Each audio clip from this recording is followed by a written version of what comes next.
This episode of Popcorn Poops is brought to you by Audible.com. Please visit audibletrial.com/popcornpoops for a 30-day trial of their audiobook subscription service. When you sign up, you'll even receive a free audiobook that's yours to keep whether or not you continue with Audible after your trial has expired. That's audibletrial.com/popcornpoops for your free audiobook. We are the Popcorn Poops. Welcome to Popcorn Poops, the best married couple movie podcast / commentary track hybrid audio program on the internet. My name is Jessica, and with me is my husband, Dustin. Your husband, Dustbin, is right here. Can't even say my own fucking name. Happy New Year. Happy New Year. What did you do for the New Year?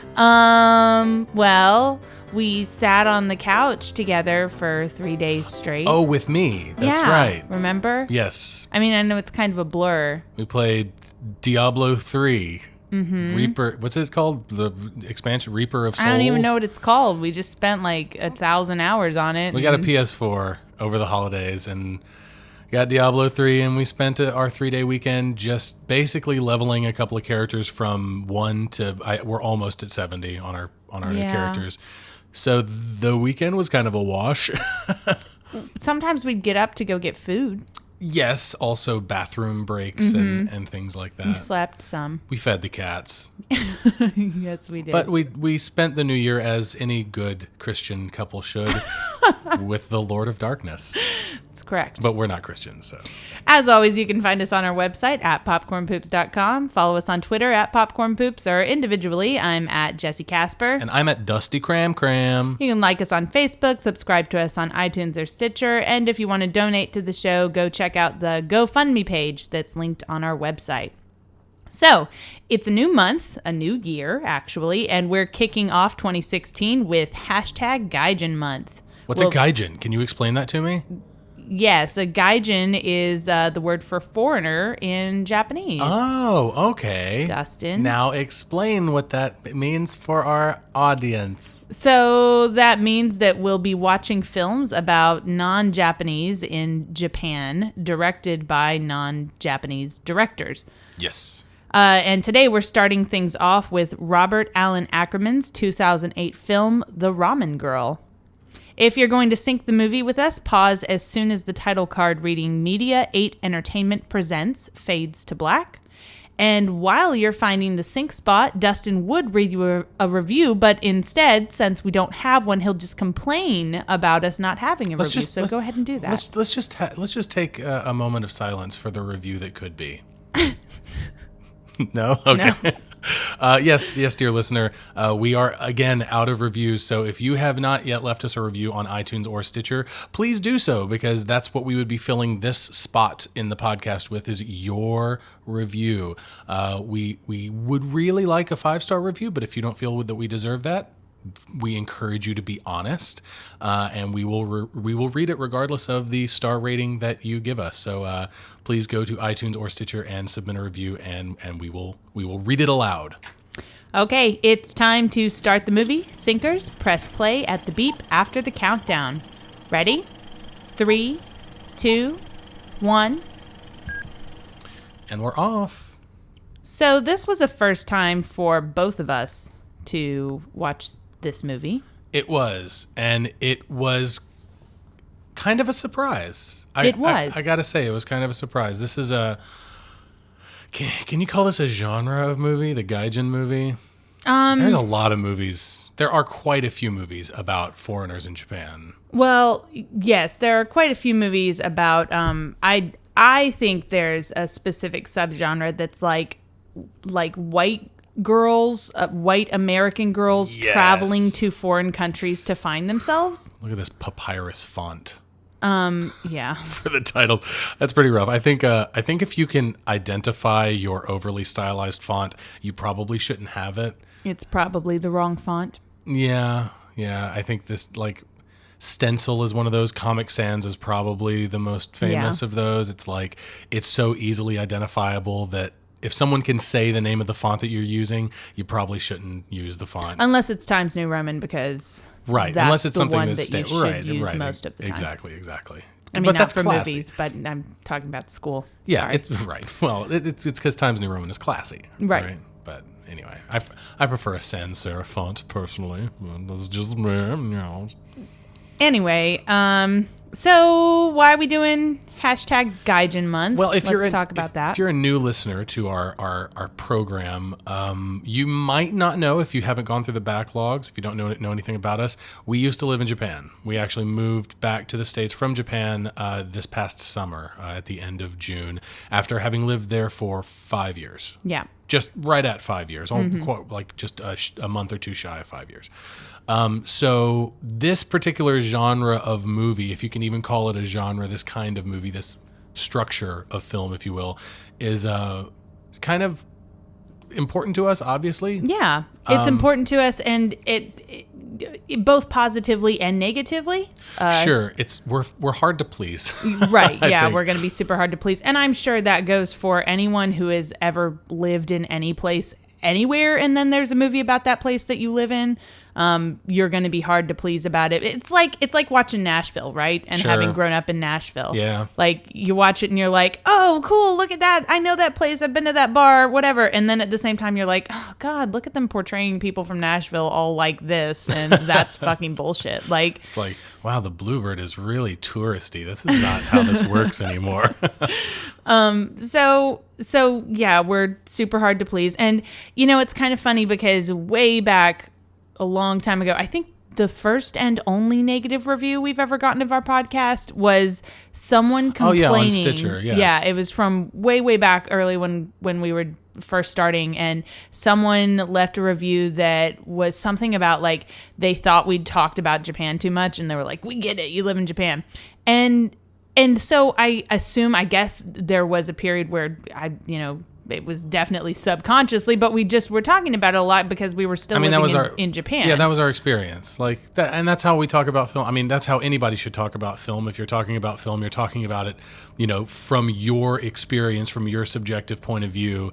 And our point of view was from two people who had lived in Japan for 4 years up to that point. So that's going to make it into the podcast in some form or fashion. I still hold that we didn't talk about it too much, but when you mentioned going to the grocery store, sometimes you have to contextualize that and be like, oh, by the way, when I say go to the grocery store, this might sound weird because it's probably not what you would expect from, I'm not talking about Piggly Wiggly here. Exactly. I'm talking about the fish section takes up, a fourth of the store. So yeah, exactly. But anyway, so the full preparation for listeners this month, we will be talking about Japan and our experiences pretty much nonstop. So if that irritates you, then probably you aren't going to like this month very much, because that's going to be what we're doing the whole time. I would like to talk about how this opening with the young woman going to Japan and meeting up with her boyfriend, or having a boyfriend there, who then promptly leaves her to her own devices. I would love to say how similar this is to another movie, but we might be covering that movie later in the month, and I don't want to spoil it yet. Man, there are some movies that we're definitely covering. We already know. We'll have to save it. We'll have to save it and then talk about this in retrospect. Yeah, I guess so. I guess that's the only way. But there are definite comparisons we're going to want to make. Another inciting reason for doing this month is that I recently wrote a 30-page paper where I was tearing apart a couple of movies, which we'll talk to when we get to both of those. And I was talking a lot about, like, The Other and Bakhteen's dialogues and stuff like that, and about the portrayal of the other as, like, the foreigner in another country.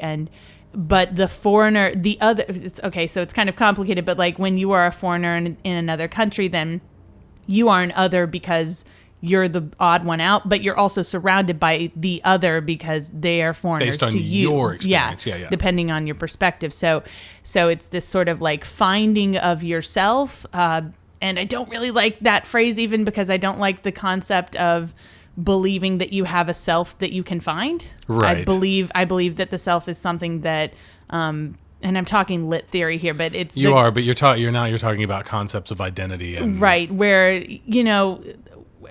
like you find the self is something that is constantly in flux, is constantly changing because of the environment you're in. So the idea that you have a correct self or an incorrect self, that's something that, like, queer theory and all that is based off of dismissing that, basically saying that there is no correct self to be.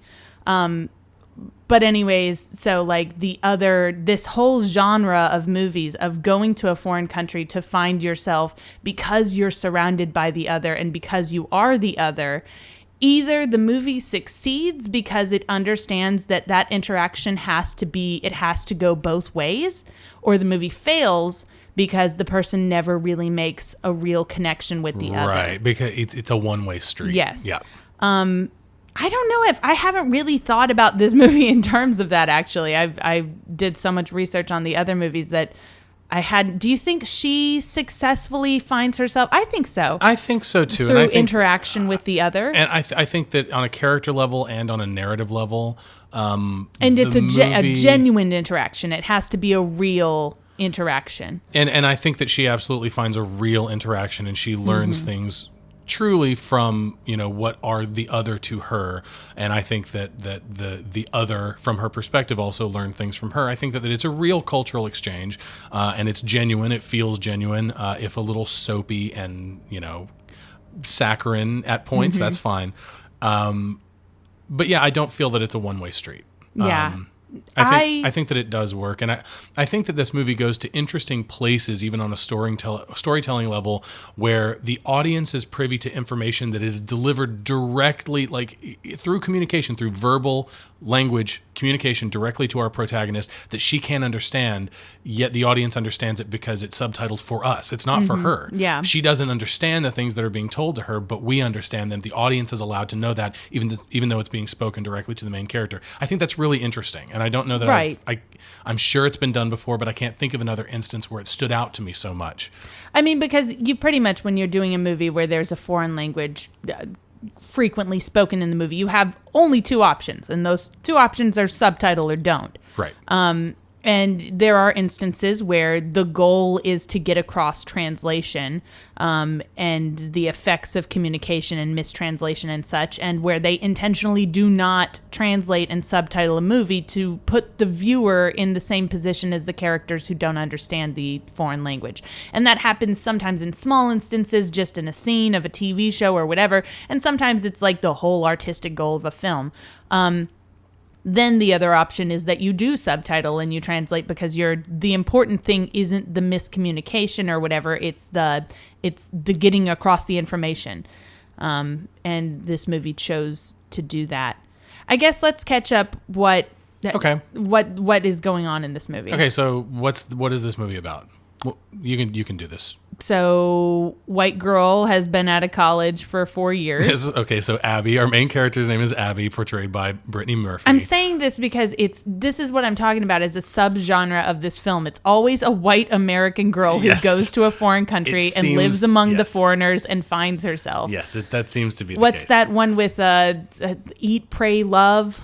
Oh, yes. Right? It's like a whole genre in itself. It's a subgenre. Yeah, it's not just about Japan. It's about it's about white girl goes to a right. foreign country and learns something, I guess. Yeah. When she's surrounded by not white people. Or, yeah, exactly. Or at least not Americans, because it's typically Americans that go and do that. So we've got Abby, our main character, played by Brittany Murphy, rest in peace, who moves to Japan. We get the information at the beginning of the movie where she says she's been in Japan all of 2 weeks. She's landed a job at a Japanese law firm.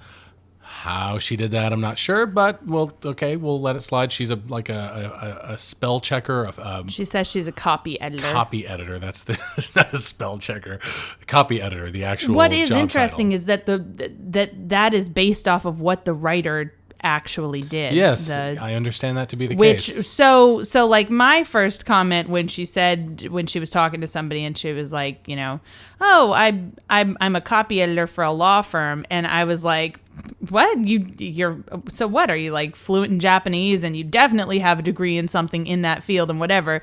And I was kind of surprised about a job like that's the kind of job maybe you get after you've been there for a few years, is how I view it. But, I'm going to back off because that's what the writer actually did. I mean, she did go to Brown, so maybe she's just got some fantastic connections, but she graduated and just moved to Japan and got that job. I just want to draw attention to Brittany Murphy's ugly cry right here. The value of a good ugly cry is often underappreciated, and she if she can do any, like, I'm not a huge fan of her performance in this. This is the first Brittany Murphy movie I've ever seen ever. The only thing I've known her from was King of the Hill, and I thought she was fine on King of the Hill.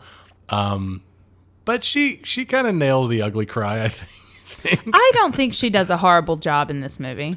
Not horrible. Not horrible. I don't think she's great or anything, but I was picturing a little more like, I don't know, like Legally Blonde kind of acting, right? Oh, okay. Like just like super over the top dumb girl. Yeah. And she's not dumb. And it's not that. No, it's not that she's dumb. She's just kind of naive. Yeah. But she's supposed to be. Like, she plays that. And the thing is that I think the movie gets that too. And, you know, like, okay, so the first scene we have is her on a train putting on lipstick. Now, to someone who's not lived in Japan, it just looks like, oh, you know, she's maybe just a girl who could be conceited. You could read into it whatever you want at that scene. But I think the movie's smarter than that, which I was surprised to find later in this movie. I think it's smarter than that because the movie knew what it was doing, or at least the writer knew what she was doing. Oh, this weird magic. Yeah, this Maneki Neko waving at her like with a CG arm. I mean, it's kind of the stuff that nightmares are made of, but, you know, it's kind of a fine line. There are some weird instances of magic in this movie, some magical realism that if you blink, you'll miss it. Yeah. One man's nightmare is another girl's inspiration to cook ramen, I guess.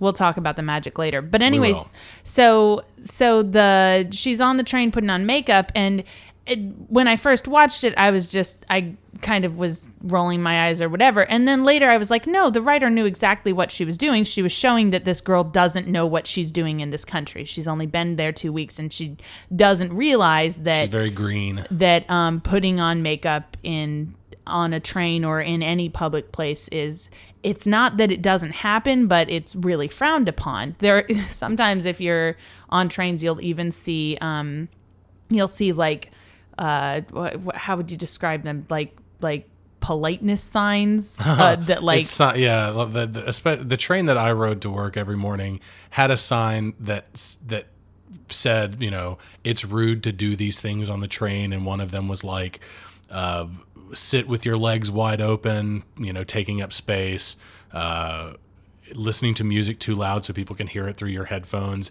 eating and putting on makeup, and. Yeah, that was one of like my microaggressions that I do in Japan when I get really frustrated with the culture. I'd be like, I'm going to put on my fucking makeup on the train today. And then I'd do it like really obviously. So she's at a law. Fight the system. She works at a law firm. We see her at the law firm only a couple of times, and she's dressed to the nines. Like, at least she's got the dress down, because she dresses like an OL, like what they call in Japan OLs, office ladies. And the dude sitting next to her, there's a white dude sitting next to her, and if you listen, his dialogue is mixed really low because he's just kind of background, but he is tearing it up. Oh yeah, his Japanese is intense. He's been in Japan. He's been there like at least time. 10, 15 years. Yeah. So, probably majored in it in college. So he definitely, of all the foreigners speaking Japanese, 3 foreigners that speak Japanese in this movie, he is the winner. Yeah, for sure. He is super winner by far. So we learn that she's only been here 2 weeks. She works at a Japanese law firm. She meets her boyfriend Ethan, who does something. I don't know. Not sure. They don't say. But he promptly leaves and says, I'm proud that I'm a traveler. I'm a traveler. I can put my whole life in 2 suitcases and leave, and that's what I'm doing right the fuck now. Peace. Also, this movie is rated PG-13, and she definitely gets away with saying fuck at least like 3 or 4 times. Oh, yeah? Twice in the scene where he leaves. She's like, fuck you, go fuck yourself. Oh, yeah, that's true. So I thought that was weird. This whole moment right here, the slow-mo ramen cooking, is just straight up, it's ramen porn. Yeah. But I mean, I thought this movie was released in Japan first, wasn't it? Oh, I don't know. I think it was. I think I read that somewhere that it was released in Japan first. I know that it went to film festivals, and it had an international market cut that was like 122 minutes long, like over 2 hours. This one's only like an hour and 40, an hour and 38 minutes or something like that. So not bad at all. very, very briskly paced even. My whole point of saying that, though, was that Japan loves food porn. So Yes. Yeah. so a food porn about ramen section in the movie is totally appealing to a Japanese audience. And here's weird magic again. So he leaves and she sees this little ramen shop across the street, and she decides to walk in and she watches them fix the ramen. She's at a low point in her life. She's, basically just venting to these people, this couple that owns this ramen shop, that her life, that she's a mess, that her cousin has gotten her PhD and that she hasn't done anything. She's 4 years out of college. She's kind of, hasn't done anything. And it's a really relatable scene. I think it's a really, I was surprised by how much I like this movie. Or let me phrase it differently, by how much I don't hate this movie. Right. I don't love this movie. I went into it thinking that I was going to kind of hate it and that it was going to be awful, and it's not. So I was really shocked and surprised. I was surprised by some of the good writing in the movie. At times, it's not bad. There's a lot of truth in this movie, and I appreciate that. I think it is kind of cheap. I think it's pretty schmaltzy. It's not the best. Like, you were praising the writing, but I don't think it's always the best written. No, it's not. And the ending is pretty horrible. Performances are kind of here and there. The whole magical realism stuff, while I appreciate it and think it's weird, and I think this movie needs more of it, it kind of goes nowhere. And I don't like you said, I don't like the ending. I think the ending is really bad. The ending is like the worst kind of writing, but the whole plot surrounding her other foreigner friends and the Japanese guy that she ends up meeting and having to die. It needs to just burn. That whole plot has to go away forever. That is the worst part of this movie. Anything that has anything to do with the other foreigners in this movie needs to just go away.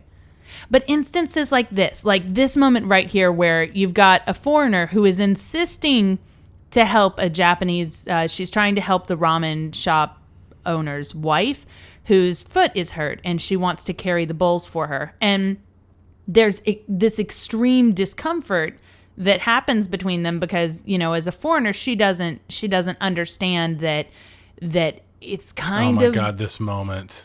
It's kind of awkward. Oh my God, this moment is so real.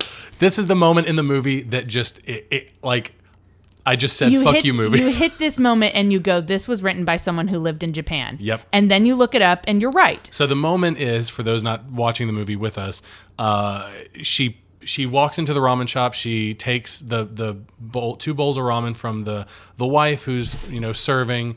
And whose foot is hurt. And it's an awkward moment between them. It's an awkward moment because she tells her to sit down. She wants to help, and she doesn't really speak Japanese, so she takes these bowls over to these 2 old ladies and puts them down in front of them, and the ladies say, arigato, thank you. And she says, do itashimashite, which is, you're welcome. And, the old man at the counter, I love his reaction. He hears her say, do itashimashite, and he's like, huh.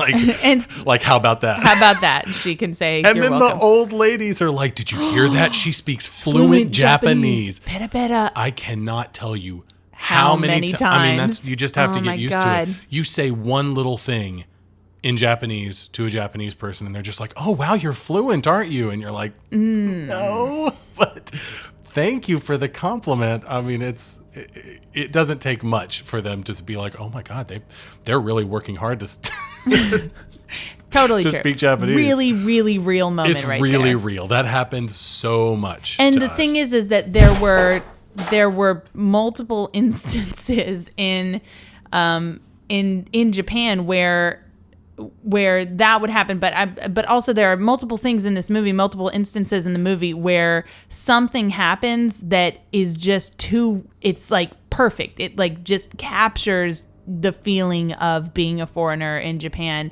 in ways that I think other things don't. Right.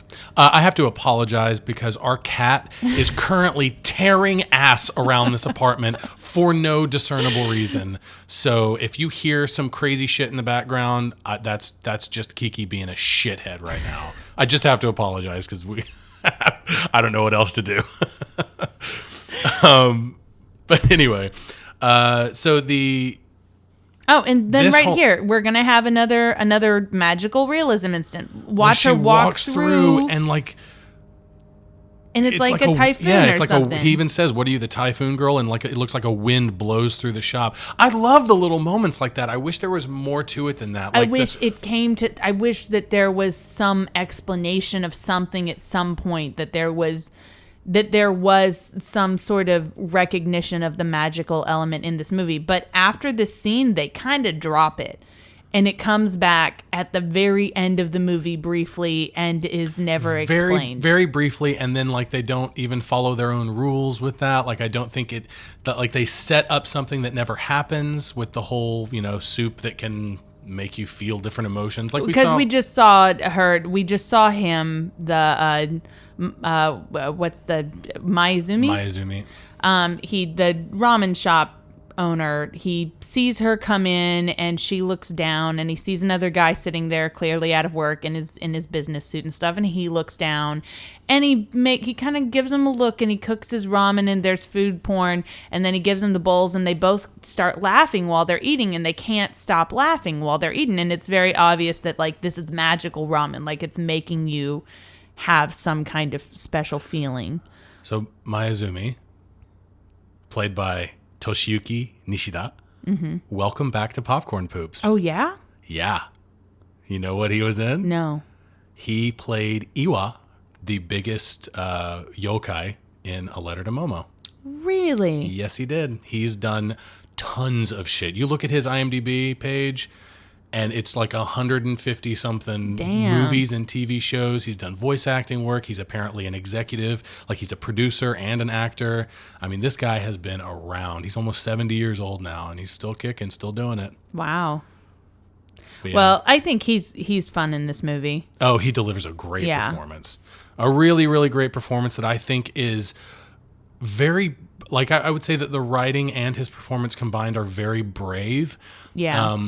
Because for a movie that's so schmaltzy, and it does get very, very saccharine and sweet, he's straight up mean. He is abusive. Yeah. He is straight up abusive, and this movie has the balls to make him a real asshole, like straight up unlikable, like where it's this whole kind of like, old grizzled man teaches a young person to do something, and they're kind of mean and kind of abusive, and like you see it a little bit in kind of the Mr. Miyagi, Karate Kid kind of thing, where he's not really abusive, but he has him do like busy work that he doesn't understand, like he's got to do the wax on, wax off, that bullshit, right?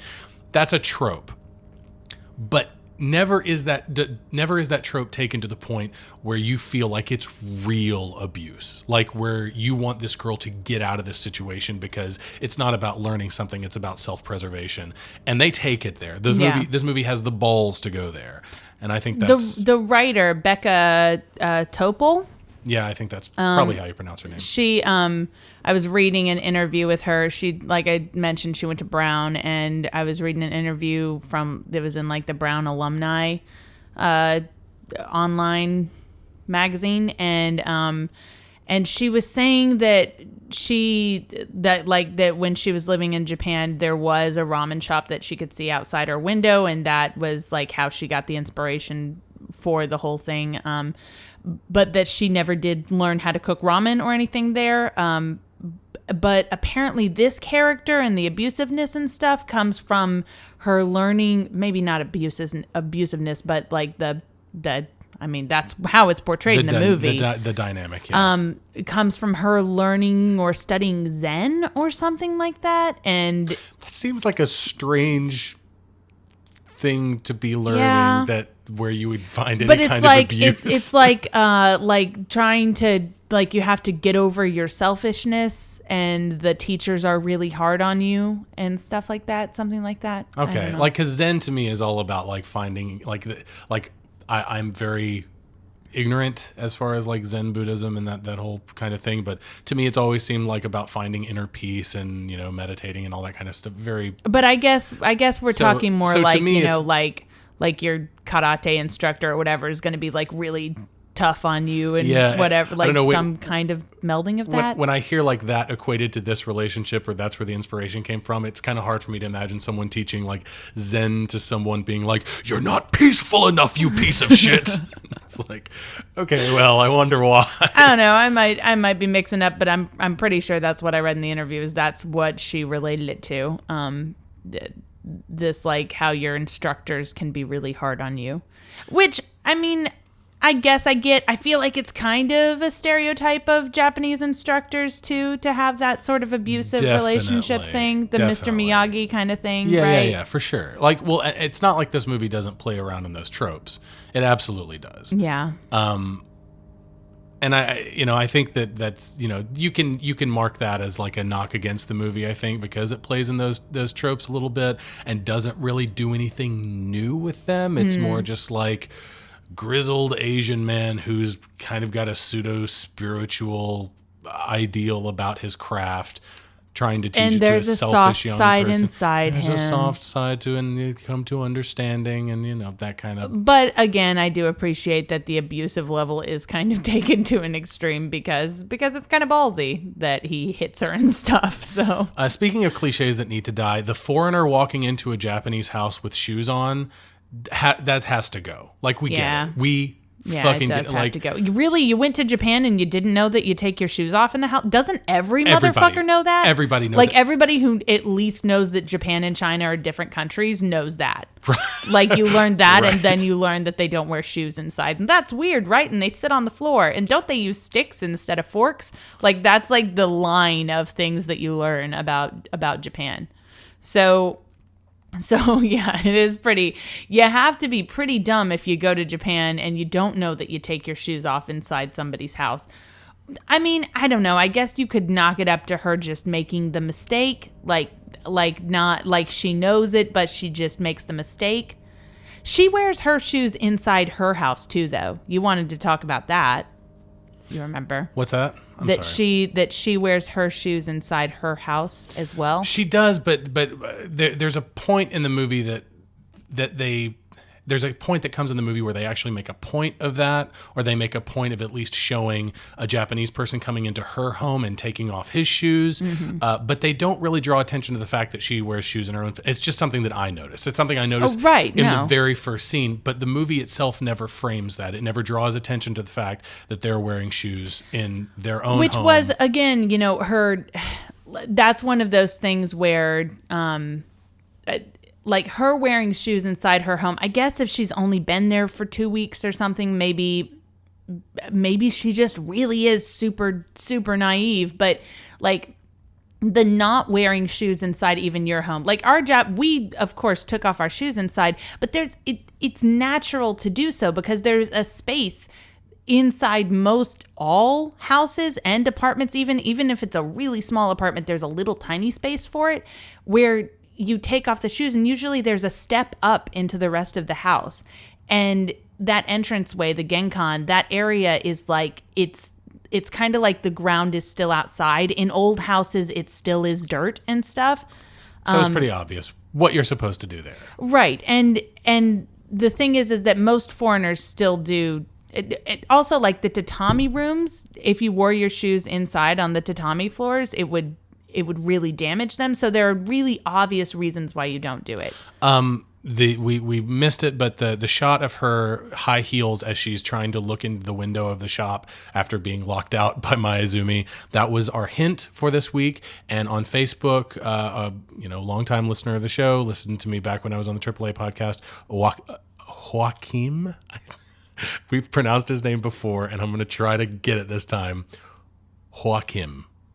Right? I think that's right. Let me know if I messed that up. You probably fucked it up. I probably fucked it up, I'm sure. He correctly identified it, which was amazing. I think he actually recommended we watch this movie a long, long time ago, and we're just now kind of getting around to it. So this is kind of a listener request on some level, but he wanted us to plug a game that's an indie game, kind of an art game that's just come out recently, I think, called That Dragon Cancer, which is supposed to be pretty intense. It's made by a couple who basically they made the game after their experience raising their son, who was diagnosed at a very early age with terminal cancer. So it's kind of an art game about their experience dealing with that. So I recommend everyone go check it out. I've seen some stuff on it. It looks very, very interesting. And that's what Joaquin would like us to plug, is That Dragon Cancer. So go check that out. Now, this moment right here, where he's mocking her, crying, telling her... After he kicks a bucket of water on her. After he kicks a bucket of water. This is the first time in the movie where it's like, okay, they're going there. They're really going there with this kind of abusive relationship.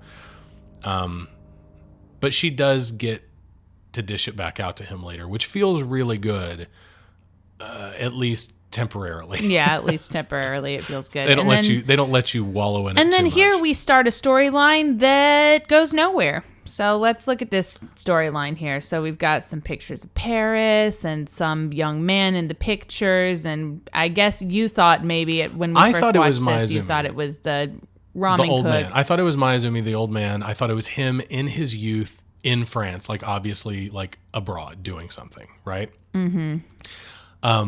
That ends up not being the case, but we'll talk about that when we get to it. There were some things I wanted to talk about. I mean, of course, we always miss stuff as we watch these movies.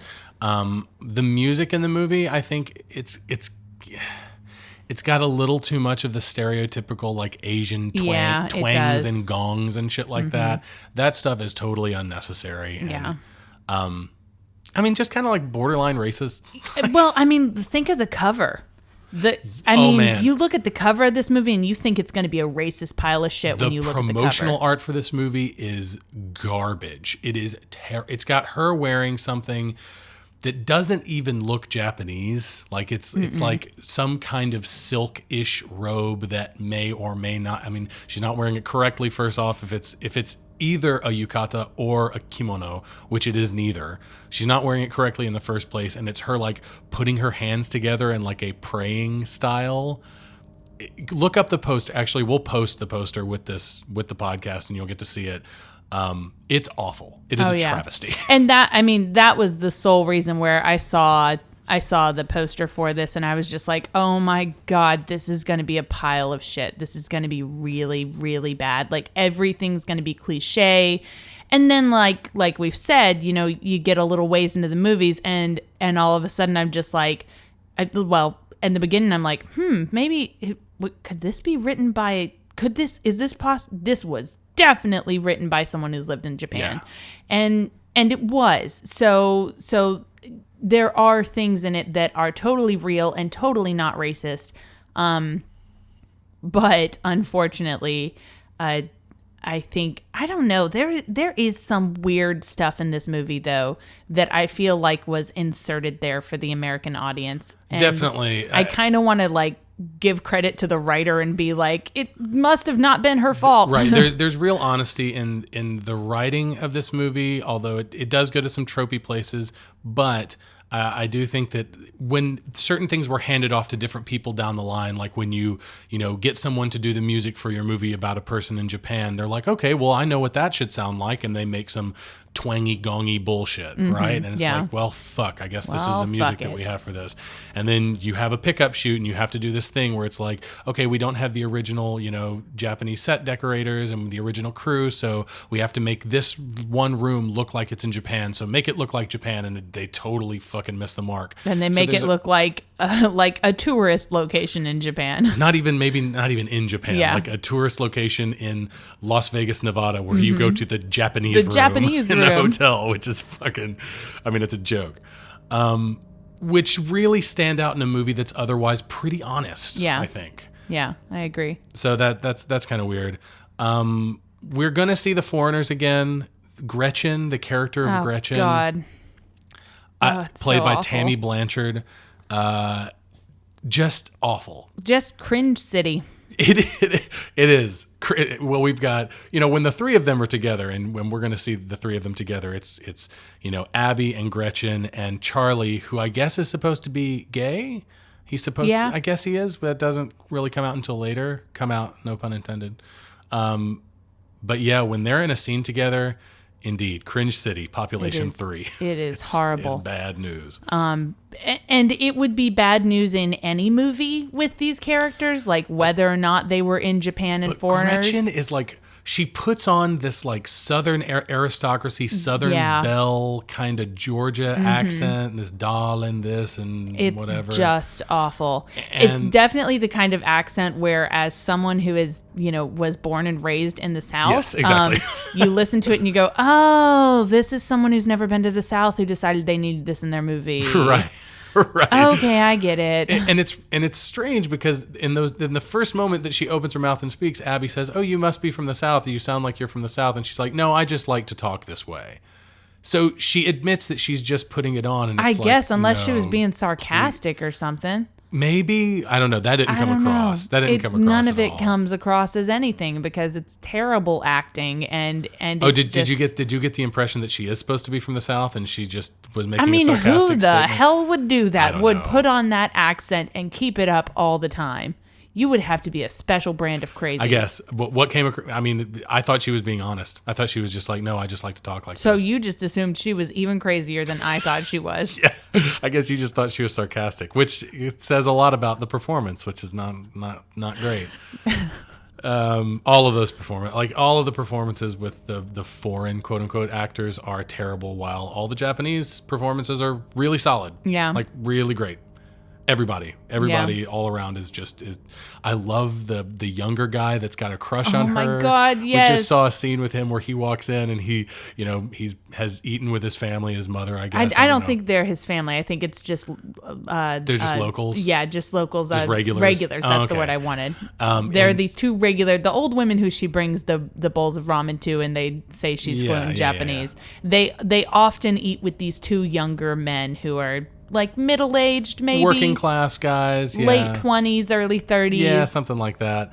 And and one of the guys, the heavier guy, he's got this thing for her, and I think it's so cute that one night before he leaves, he says "good night" in English, and she's just exhausted, and she's like "good night," and he turns around, he's like, "Oh my God, I can't stand it. She's so cute." It's the cutest thing. It is adorable. And he's just his whole reaction to her, everything he says to her. Here's another scene of abuse where she comes back after having blown up at him and said, "This is abuse. I'm not putting up with it." And she comes back to apologize and says, "I really want to learn. I will do whatever you want. I'm committed to this." And the first thing he does is take her phone and smash it. Yeah. Really? That's okay. Okay, we're going I guess there. we're going there. Here's the table with, we've got the two old ladies and one of the guys, the guy with the crush on her isn't there right now. He's not in this shot, at least.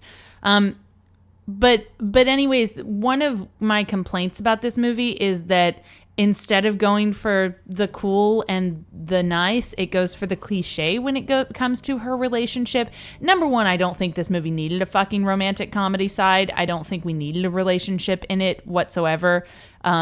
Her boyfriend leaving her at the beginning of the movie should have been the instigation for her to have this independent career choice in life that turns into, the end of the movie is with her going back to America and opening her own ramen shop, and that's fine. That's all we needed. I don't think the guy needed to be in it in the first place because we're presupposing that her entire motivation is based on the actions of a man. This scene is so out of place. It Yeah. is so random.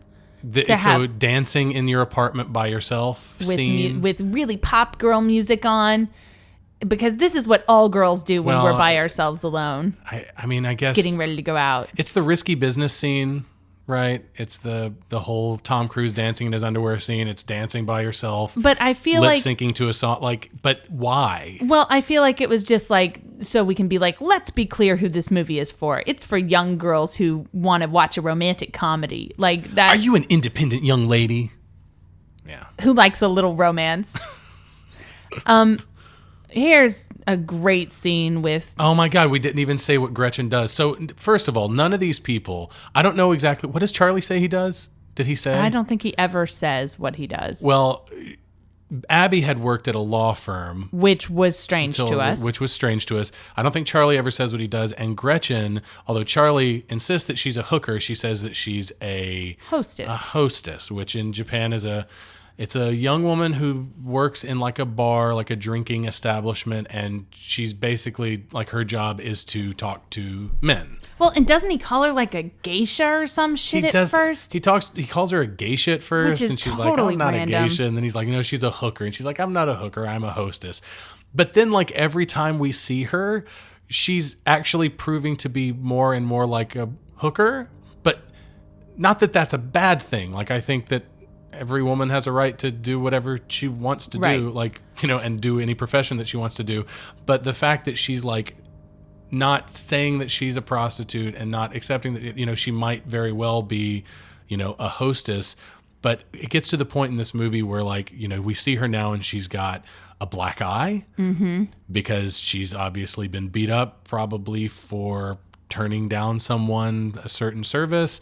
And then we learn that she's living in a place that she can afford by doing what she calls, quote unquote, favors for any random strange people that, you know, that happen to show up.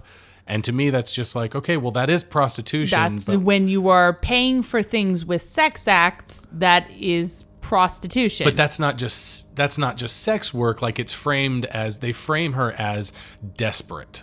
Like, she's desperate for the things that she needs, and therefore she is willing to lower herself to a violent situation, you know, an unbecoming situation in order to get those. It's not about like on the up and up, you know, sex work. Like, they're not willing to make her a strong enough character to say, this is what I fucking do, you know? But it's really my biggest problem with the whole hostess thing here is that when you are making a piece of art for viewers about another country, like this was marketed for American audiences, and it's about a not American place. You are educating. You are a teacher. That's what you're doing. You have to assume that people don't actually know all the things that you're going to show them and tell them about in this movie. Most of the people who watch The Ramen Girl do not know what a host and a hostess are in Japan. Or if they do know, they probably have an incorrect version of it because they've learned it from something like this fucking movie that portrays it as though it is just straight up prostitution. And it's not. Hostesses and hosts are... I mean, the thing is that having sex with customers, as basically a hostess or host, is when you go to a bar where you have conversations and they encourage you to buy really, really expensive drinks, and you keep buying more, and you buy drinks for the host and hostess. And it's about having conversations and stuff. If you're a foreigner doing it, you're probably teaching a lot of English. You're probably speaking English to CEOs and stuff like that. Letting them practice their English with you while they occasionally get a little gropey. I know groping is an issue in these kind of places, but the fact is that if you have sex with the person, then the fantasy goes away. The fantasy is no longer there, and you lose customers by doing that. So having sex with customers is usually not the goal of a host or hostess club. No, in fact, there is prostitution in Japan. Yeah, it's not like it does. It's different. Yeah, exactly. It's the same thing as equating strippers with prostitutes. Yes, exactly. Like, in a lot of cases, it's the goal to avoid doing that. Right. Like, because you keep up the fantasy. They keep coming back because they keep envisioning, wow, what if we did have sex? And then when you have sex with them, then that fantasy's not there anymore, and you're not getting the returnee customer. If you're looking for something closer to that, you can, go to fucking Soapland in Japan, right? Sure. Like, that's closer to prostitution. Or prostitution. You can just go to a prostitute. Or just get a prostitute. It's still illegal, but, it's not. I mean, it is illegal, but... Only for women, though, because of a loophole in the law. Anyways, the point is that hosts and hostesses are very common in Japan, and it is not synonymous with prostitution, and this movie conflates that. And that's an issue because this movie you are responsible for educating, and you fail at that when you conflate that idea. So it's broken. Right? There was a moment that we missed, and her first visit to the ramen shop when she's crying. them trying to figure out what she would eat. Like, do foreigners eat this? Do they eat that? That's kind of it's kind of backwards and racist logic of what foreigners will and won't eat in their ramen, but it feels really genuine. It's like that well-meaning ignorance where it's like, I don't know, do they eat this kind of onion? I'm not sure. Throw it in there. Foreigners like this, right? I don't know. It's actually, there's a story by a very good friend of ours who still lives in Japan. I think he said that he told us a story about a guy that he used to know who used to go to this restaurant every week, and he would ask for what was it that he would ask for with his French fries? Like, he would order French fries, but he would ask for like some special kind of sauce. Like, it wasn't mayonnaise, it was something else. Oh, mustard. He would ask for mustard with his French fries, and the people who owned the shop just grew to assume that because of this one customer who kept ordering mustard with his French fries, and he was a foreigner, that all foreigners like to eat mustard with their French fries. So the next time some foreigners came in, they ordered French fries and they served it with mustard, and they were like, what the hell is this? What are you doing? And it's like that kind of well-meaning ignorance. And it's and surprise, surprise, America is what is the word I want is does this as well as other countries do it, as Japan does it, but just assumes things, yeah. Right? But what I'm trying to say is groups all foreigners together. Oh, yeah. Right, Generalizes. America is to blame for also doing that. Sure, of course. But Japan is really bad about it. Maybe even worse than America, because it is a country that's 99.9% Japanese. So foreigners are just foreigners. And I mean, the color of your skin definitely does make a difference in Japan. If you're from Asia or you're from Europe or you're from Africa, there is a difference in how they will treat you, and the racial stereotypes and stuff that are inherent in their culture and their history.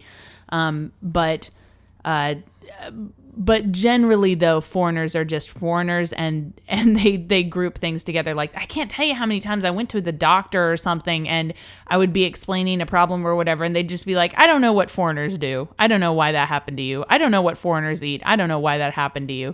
And I'd be like, I'm not an anomaly that you can group like that. Do all Japanese people eat exactly the same thing? No. Fuck no. But there's this presumption that foreigners can be grouped together as this thing. Again, every country is going to be to blame for that same sort of mistake. But Japan does have issue with it. Here's Gretchen again, getting kicked out of her apartment or whatever, and just coming to sleep in Abby's apartment. And she apparently called Toshi to pick her up in his car. And I'm like, what? How long has she lived in Japan? She doesn't know how to get a cab? Yeah. But instead she calls this one guy who she met one time and asks if he has a car? Right. That's so weird. It's such a contrived way to get these characters into the same room. Yeah, it does feel very contrived. Speaking of Gretchen and however long that they've been in Japan, when Abby in the restaurant when she mentions that she quit her job so that she could train to be a ramen chef, they were like, ramen? You mean that noodle shit? It's like, and I'm like, what? I'm sorry, you don't know what ramen is? What kind of response was that? Like, it doesn't even make any sense. I mean, you have conversations, like, living in Japan, you tend to have conversations about things that are Japanese. So if someone mentions ramen in any context whatsoever, it doesn't matter what it is, the usual response is, oh, I know what that is. But the thing is that, I don't know. I guess if you said like something that was a little more obscure, like okonomiyaki or something, or I mean, that's not even that obscure. It's not. But like at least something that isn't incredibly popular in America too. Like ramen is super popular in America. That's the food that college kids eat, right? Like it's something that's kind of a staple in America as well. So feigning ignorance about it while you're in Japan that's like saying you don't know what sushi is. Yeah. It's the equivalent of that. I mean, I don't know a single American who doesn't know what ramen is. They might mispronounce it. They might say ramen or Roman or noodles. something like that. Something weird like that. But even most of the time, they pronounce it correctly. So I can't imagine someone who lives in Japan and doesn't know what it is. It was a really weird scene. So this actor right here, So-hee Park, was actually born to Korean parents in Japan, went to school in Japan, is, for all intents and purposes, Japanese, culturally. Right. And he's clearly studied Japanese, or rather English. He's clearly studied English. The way he pronounces his R's means that he studied it. The way he pronounces his TH sounds means he's studied it. But his performance makes me feel like he's had to learn his lines phonetically. Or most of them, at least. Most of them phonetically, because he's using some pretty complicated grammar, and the performance itself is not very naturalistic.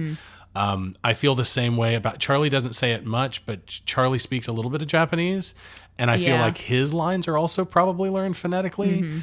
And that's just something that after hearing it day in and day out, you get a feel for it. You get a feel for it. For instance, like obviously the guy who she was sitting next to in the law firm is fluent in Japanese, Yes. right? As well as the woman who she was talking to in the law firm, the Japanese woman. I'm gonna say she did not learn her lines phonetically. I don't think she did either. That she has studied English. Maybe she's lived abroad. She at least has been speaking it for a long time. Right. So it's pretty easy to tell after you've been teaching it as a language for. Can we mention that? Can we mention how there are no English teachers in this movie? Yeah, I did want to mention that with, Charlie and Gretchen having their jobs and her having her job and then changing to another job. And at no point do we see any English teachers. That's bullshit. I mean, it's like 9.9 out of 10 times that you meet a foreigner who is living in Japan, they are teaching in some capacity, and it's probably English. Yeah. Like 99% probably going to be English. Occasionally you'll find someone who, like me, worked at an international school or teaches at a college or does something else. I mean, I knew people who did other things. Okay, let me rephrase. 9.9 times out of 10, if you meet a Western foreigner in Japan, they're an English teacher. Right. I have to take that back because the city that we lived in, Scuba Science City, that I worked near, in, was comprised of a ton of foreigners, and most of them were not English teachers because they were all researchers and scientists and over there on government contracts and stuff. And so depending on the area you're in or whatever, you might find a lot of people doing that. I'm sure if you live in Tokyo, you meet a lot of business people and stuff too.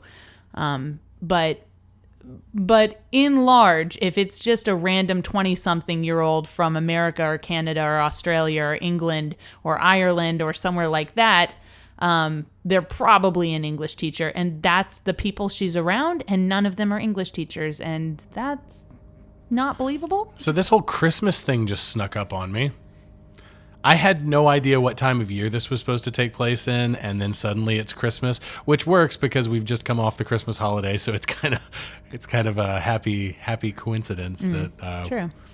We picked a movie that had some Christmas in it. The pacing starts to be a problem here in the movie. Yeah, the pacing gets really weird, and it's about at this point that you lose track of how long she's even been in Japan, and it becomes an issue because you're like, okay, well, how much Japanese does she know? How much is she learning? The progress of her learning not only the language, but why she's here at this point, learning how to cook ramen. I think this movie, maybe it was Brittany Murphy, but I think this movie was scared to have her speaking any Japanese. Maybe I think they avoided the fuck out of it. Yeah, maybe that's true. Because there comes a point where she should be at least speaking a little. I mean, to be so immersed like she is, it's not even like our situation where we spoke English at home, we watched American Netflix, whatever, and worked at English language schools and et cetera, et cetera. Like, she is completely immersed in Japanese for a full year. You can't tell me she's not speaking fucking Japanese by the end of it. Oh yeah, for sure. But she doesn't in this movie, which doesn't. I think is the movie being afraid to have Brittany Murphy try to speak Japanese. I really like his, I love his performance. I really like his character. I think Mayuzumi is a very complicated character. His wife, I think, is kind of a problem. They kind of don't do anything with her. They don't really do anything with her, but she's a very traditional, quote unquote, traditional wife. I think she brings up a fault in a lot of these kind of movies, and I kind of touched on it before, but this type of movie, we talked about this structure of movie about, the foreigner in Japan or the foreigner in another country, and they feel like showcases for how diverse, and I say that about, a movie full of white foreigners, but I'm using the word diverse, how diverse and unique foreigners in Japan can be, all while showing only Japanese in very traditional, if not stereotypical roles. Right. And that's a problem. It's all about how wild and crazy and partying and how, out there and adventurous our protagonists are, our white protagonists, our, non-Japanese protagonists, where all the Japanese are kind of stuck in their ways and sticks in the mud and, Well, they do have the Toshi character, her boyfriend, at the end of the movie. He, quits his job and moves to America. And totally misses the point of everything that Abby has kind of worked for. But, yes, true. But we will talk about that when we get to it. Yeah. But anyways, yeah, I mean, that's a problem with most of these movies. And it's really fucking unfortunate because, again, you are teaching. You are responsible. You have a responsibility as a filmmaker and as an artist and as an educator when you make this kind of film. And, he freaks out when he sees all the decorations and he says, you think corn can be beautiful? And she's kind of talking about using corn. The scene is... What the hell was she doing with the corn? I don't know well, it's clear that, once you've seen the movie, it's clear that she was insinuating using the corn in ramen because that's what she ends up doing. But he acts like it's so fucking crazy. And even at the end when she has her ramen and she has it tasted and it's got corn in it, they act like it's so crazy. It's not crazy, right? In Hokkaido, that's what they do. They put corn in ramen. They've been doing it for like 20 years. Yeah, well, I mean, basically since the advent of miso ramen, which is, a heartier, and thicker... butter, a big dollop of butter. So it's not crazy. And that's kind of weird that they make such a big deal out of it that she puts corn in it. Yeah. They put corn on everything in Japan. They put corn on a lot of shit in Japan. Corn on pizza. They usually put it on like Western foods. Right, where they're just like, I don't know what a hot dog is. Put corn on it. I don't know what a burrito is. Put corn on it. Yeah, they put corn on a lot. That's true. I mean, the famous one is pizza, obviously. Right. They put corn on their pizza and mayonnaise. But yeah, I think that is kind of weird that he freaks out. He freaks out at that moment. I'm glad that his wife stands up for her, and she does it in a very, not to generalize, but the only word I can use is a very traditionally Japanese way, a very reserved way for a woman in her role, I guess, is that she says like, I hate to interfere, but when one receives a gift, they should, receive it graciously, And that was actually a scene where I wanted to talk about how I thought the writing was good because our backdrop is Christmas. It was about gift even giving. Though it was really random that suddenly it was Christmas. Our backdrop was Christmas, and it was about gift giving, and it had Abby give this gift essentially of decorating the ramen shop for him. So he freaks out and he hates it. His wife stands up to him, and in the next scene, the guy who likes her, the middle-aged working class guy comes in, and he's all dressed up, and he says he's not there to eat ramen, and he comes in all dressed up, and he gives her some flowers, and he says Merry Christmas to her. An insignificant gift, but Merry Christmas. And she hugs him and accepts it graciously. And Mayuzumi sees her do this, and you are like, oh, there's a connection there. It's a narrative call and response to support. It was nice. Right, to support that ideal that it set up in the scene right before that. It was a nice, enclosed little scene, a little touch of writing. So there are instances where it's like, oh, this person knows how to write. Like this person understands the narrative of storytelling. Right. Of course, unfortunately, there are a lot of moments in this movie where you could be deceived into believing that was not true, which we'll come back to at the end. The pacing is the big one. It's like the progression of time and progression of her skills and the things that she knows and what she learns. And for a movie being about learning, like it really is about learning, not just about learning a skill, but learning about culture and acceptance and cultural assimilation and cultural About exchange and relationships and all that kind of stuff. You never get a good sense for how far along she is until she's there. And then you're like, oh, I guess she's there. I guess she learned it. Yeah. Huh. I want to go back because we just saw the scene with Toshi where they were making out at Yokohama because, duh, right? Yokohama is where you that's where you go with couples. That place they were at, though, where like you can see the Ferris wheel and stuff in the back, oh my God, if you do get to ever go to Tokyo, you fuck it that it's cliche. You go to that area of Yokohama because it is breathtakingly beautiful. Oh, well, yeah, it's a famous date spot. And I have to commend Toshi on his nice moves because he found something superficially related to Abby's interest by getting her to go to the ramen museum in Yokohama, which actually exists. Yokohama being, of course, a notoriously famous date spot, and then get her out by the seaside and lay some moves on her. That's a pro at work. Yokohama was like my favorite area of Tokyo, though. It's like the least Japanese. It is. Part It is of the least. Tokyo. But after you've been gone for so long, you kind of want like a little least Japanese area. The architecture is very European. Right, which was because it was the first port that was open. Is that correct? I think so. Or a very, very one of early the first port. ports that was open, and so they had a lot of foreigners way back in the day, and so the architecture is very European. I have to advise against the whole kissing after a ramen meal because they breath must be kicking. Everyone in the world doesn't eat 5 garlic ramen like you. Excuse me, it was 3 garlic ramen. Whatever. It stank up the house for like a week every time you'd eat it. It was delicious. Oh, I miss it so much. But also Yokohama has Chinatown. Yeah, Japan has a Chinatown, right? Yeah.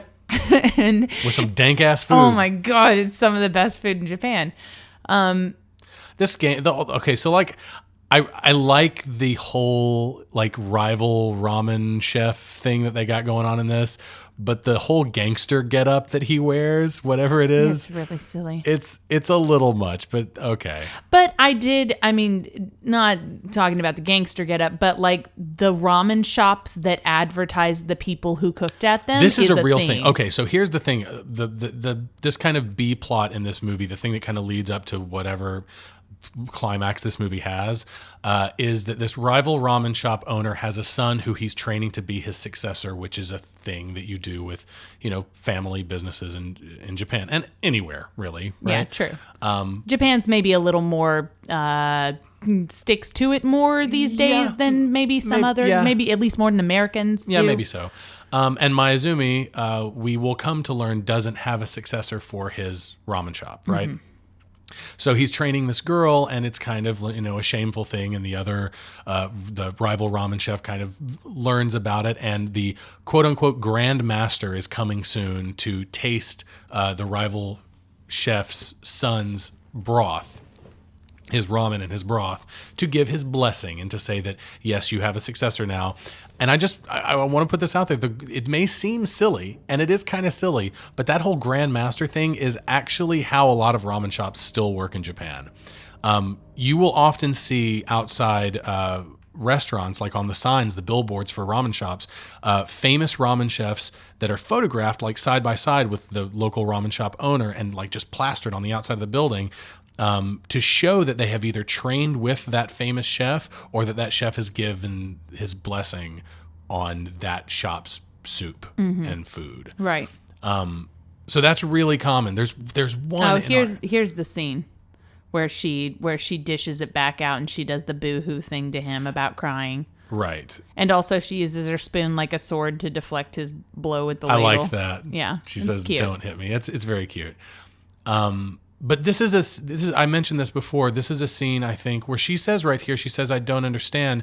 After the wife, she dishes it back out. She says, "Who is that young man in those pictures that you cry over when you drink and you cry over these pictures?" And she doesn't know who it is, and she like starts mocking him and doing the boo-hoo-hoo thing like he did with her, and she dishes it back out, and it kind of feels good. But then his wife says, well, that's our son, and we haven't spoken to him in 5 years because he left for France, and we haven't seen him, and now you all feel bad about how you just mocked my husband, and that kind of, it's that kind of feeling. She doesn't understand what she's saying, and she says that. She says, I don't understand, but the audience does. That's a really interesting thing to me that I can't pinpoint that I've ever seen before in a movie, where information like that is given straight to a character who doesn't understand it, but the audience is allowed to absorb that information. Yeah. So here's the hotel room that, I mean, I have to assume it's a hotel room, because if this is Yoshi's room, whose room could it possibly this movie be? has a lot of problems. Well, I don't think it's her room. No, it's not, because we've seen her room and it does not look like this. Right. So the only possibility is that it's Yoshi's room or Toshi. Toshi? Oh, Toshi, yeah. Sorry. Or a hotel room. I'm going to go with a hotel room, because I cannot make my imagination go to a place where I would believe that a Japanese businessman would have a kimono hanging over his bed. And there's just dolls, like the Hinamatsuri. It's Hinamatsuri dolls. It's the Emperor and the Empress, which means that... But look, there are pictures sitting on... If you look closely when they show the shelving and stuff on the wall again, look, that is a picture of 2 children or something. There are pictures of people. Hotel rooms don't put up pictures of people. Whose house are they in? This is supposed to be somebody's house. That is so weird. Who the hell would put a giant fucking kimono, hang it over their bed? Well, first of all, the dolls aren't set out properly anyway. And if it is the appropriate time of year for the dolls to be out, it has to be March. We just jumped from Christmas to March. I don't buy that. We just did a massive jump from Christmas to March, because that's when Hinamatsuri is. Right, but this is exactly what I was talking about. First of all, I've never known anyone to hang kimono like over their bed like that. Like that's typically you would display kimono in like a washitsu, like a Japanese style tatami floor room. Not in a bedroom like this. It's not a backboard. That's really weird to me. And a young man has it in his room? What the fuck? I mean, even if it is Abby's room, I just don't feel like she... I mean, well, I could see a foreigner decorating their room like this. Oh, yeah, this, for sure. But this is not her room. We know it's not her room. Well, I mean, if she can afford that apartment, she could afford that kimono, right? It's not her room, though. We've seen her room. It's not the way her room is entered and stuff. Yeah, that apartment, though, for real, living in Tokyo, apartment the size of that is costing her at least like $15,000 or $2,000 a month. But we are luckily getting rid of Toshi in the movie. That's what that scene signifies, is that Toshi is moving to Shanghai. And it was a nice kind of turnaround, because... It was. I like his reaction to Abby, because, he tells her that he's going to Shanghai. She says, oh no, I've done it again. And another guy's left me. How long are you going to be gone? He says 3 years. And she tells him, well, why don't you just quit? You don't like this job anyway. You should just quit. And I like that reaction, because both sides are kind of wrong and selfish in their own ways. And I think that their reactions are entirely cultural from both points of view. And when he turns it around on her and asks her to come with him, which is something that Ethan didn't do, she's now in the hard position that she just put him in, where she's like, well, you need to quit. And I love what he says to her. She says, you can quit, and don't say you can't because you're Japanese. Because that's not an excuse. Yeah, because that's not an excuse, or that's just an excuse or whatever. And his response is, well, why do Americans think that we all should be like them? Why should we all be... Well, his first response is, I am Japanese. Yeah, I am Japanese, yeah. And then, why do Americans want everybody to be like them? Yeah, to be impulsive and to quit their jobs when they don't like them or things don't go their way. And they're both right and they're both wrong, and it's that complicated. Right, and I love it. That's the kind of moment in a movie like this where again, I think it's difficult to touch on if you haven't lived in a foreign country. Yeah. Because it would be so easy to look at one of the sides as correct or incorrect. And the truth is that when you come to this kind of moment where it's like, yeah, sometimes I wanted people to stop being so fucking Japanese. Like, that's how I would feel about it. But at the same time, I know that's me being an impulsive American and wanting people to change, and there's never going to be a perfect harmony between it. And you either have to you either come to a place where you can't accept it and you just live your life in turmoil like that, or you come to a place where you accept that there is always going to be that conflict no matter what. And people who have, intercultural relationships and we know obviously a lot of people who marry into Japan, basically, they live their life accepting that, where it's like there is always going to be this difference between you that cannot be resolved. It is impossible to resolve it because at the core, I am still American, the other person is still Japanese, and that's not going to change. Right. And that's okay, though. That's fine. And I love it when a movie can kind of get that, when it touches on it and it understands that. And that's going back to that otherness that I talked about at the beginning, where basically the genuine finding of the self is through recognizing the other in the other person and realizing that they are their own entity, and then also recognizing the other in yourself, realizing that you are the foreigner in their perspective and being able to see both sides of it. And that's like a true understanding of the self.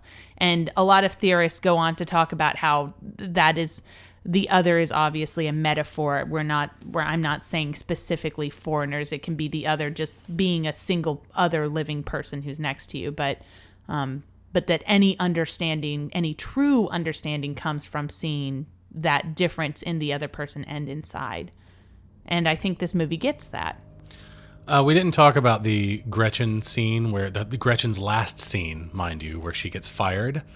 She gets out of the cab and curses Japan for getting fired on Christmas Eve and calls Japanese heartless and cold and whatever. And listen, I get cursing Japan in the name of some random inconvenience, but shaking your fist at the sky is not really how you portray that in a movie. No. Like, you and I have both been in situations that we can readily admit, whether or not it was the right or level-headed thing to do, that some inconvenience would happen in our lives when we were abroad, and we would say, fucking Japan. Right, yeah. Oh, yeah, there are a lot of fucking Japan moments. Oh, there are lots. And it's not the best way to approach a situation. It's not the most level-headed thing to say. But sometimes it's the easiest thing to just say, fuck the whole country for this small problem that's an isolated Right. incident. It's For this thing that happened. for this thing that has nothing really to do with like the country as a whole, but it's the easiest thing to say in the moment. But they are drinking booze and eating KFC on Christmas Eve, which is definitely Japan. It is definitely Japan. I didn't see a Christmas cake, though. But in that scene, Gretchen tells her that like searching for the perfect bowl of soup is crazy and it's insane and it's, whatever. And Abby says that she doesn't understand the old man at all. And this was a point that I think you wanted to make about like how at first, she says at first she thought it was just the language. That's what she didn't understand. But now she's come to think that maybe she just doesn't understand at all. Maybe it's something else. Well, it's kind of like there were two lines that one and a half of them were really good, and I wish they'd just stopped. Yeah. But then when the second half of the second line came in, it just broke everything. But the first thing Abby says is, the longer I'm here, the more I realize I don't understand anything or anybody. Mm-hmm. And I'm like, oh, yes, fuck you. Like, I get that feeling where it's just like the longer you're away from home and you're in this foreign place that you come to realize everything is in question and whatever you thought you knew is wrong. It's the nature of learning about anything. Yeah. Like that's all it is. It's about learning and absorbing information. And the more information you know about anything, any one thing, the more you should come to learn. You should come to learn that that's that much more you don't know about it. Right. Yeah. And when you live abroad, all of a sudden, you're not just questioning the place that you thought you were moving to, but you're questioning everything back home. But then she whatever. goes on to say, the next line she says is, I used to think it was the language. And right there, still fantastic. Because there is a lack of, you think that you misunderstand things because of the language, and then you start to learn the language and you realize, wait a minute, it's not the language, it's something else. And then she says, I used to think it was the language, but I don't understand him at all. And she's talking about I think that's really, Maizumi. Yeah, Maizumi. I think that's really disingenuous, especially because it comes right after a scene where she peeks through the door and sees him crying over those pictures of the young man in Paris, and of because his son in Paris. the timing of that scene, it was really awkward because we had just felt like she understood him. I mean, as an audience member, when I see that, like, I don't know exactly what the situation is, but when I look through the door and I see him crying over pictures, I understand a little bit more about like his sadness and his frustration and his anger and his drinking. That's the side where you see that he's not just the angry old man. Exactly. He has a soft So it's a little heart. disingenuous of her to say that. Now, we missed the entire scene. I wanted to talk about the scene where he goes to see his mother. She's started to cook her broth. She's working on her broth, and he keeps trying. At first, he just throws it down the drain, and he says that she has no spirit or some bullshit. And then, he starts trying it, and he says that it's bland. And then he takes her out to see his mother and says, she's mastered the technique, but we don't know why it's bland. She's doing everything perfectly. It's just not coming out right. And, it's just this. And the mom's like, you're cooking with your head, not your heart. And it's like, oh. The whole like pseudo spirituality to Japanese artisan craft as portrayed in media is so tropey and cliche at this point. It borders on racist, I think. I think so too. But holy shit, that old lady's kitchen was amazing. Oh my God, yeah. They did arrive by K-Truck, which is just horrible. Yeah, just puts a nasty taste in your mouth when you see a K-Truck. And then the magic kind of comes back, that whole scene where like she's explaining to her that, your head is too noisy. And it's got to be magic because she just understands everything this old-ass woman is saying. When I could only understand about 50% of it. Yeah, and it's... Because we're talking like old people Japanese is, oh God. It might as well be a different language.